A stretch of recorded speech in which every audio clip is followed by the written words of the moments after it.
For 12 in your town today, Kevin, we're taking you to a place that honors everyday people who answered the call to serve our country in extraordinary ways. Next time you're in Frankenmuth, you'll want to stop in the Michigan Heroes Museum.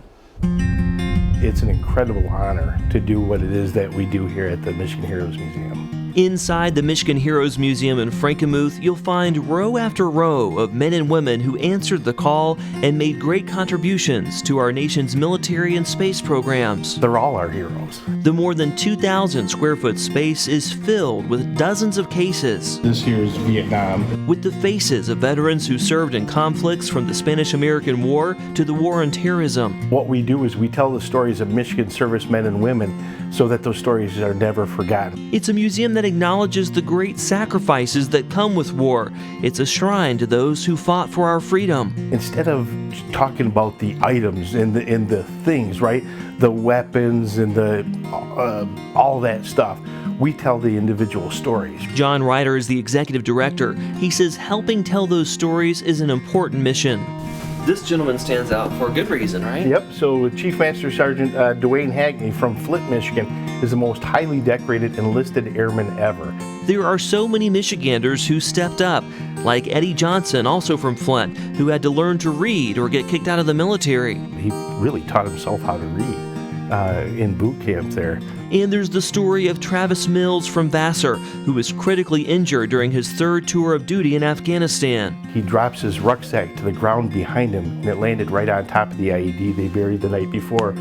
It ended up taking all 4 limbs. He wrote a best-selling memoir and is an advocate for veterans and amputees. I find this extremely humbling. Over the years, the museum has collected more than 900 stories that are put out on rotation. We stay in touch with the families as much as we can, and if I get a family that calls and says, hey, I'd like to get my mom's story up or my grandma's story, can you get that out and put it up? We're going to be in next week with some people from out of town. Absolutely. Each case has meaning. When you take a look in our cases, if you see a silver framed photo in the, of them in the back of the case, those are individuals who survived their conflict and made it home.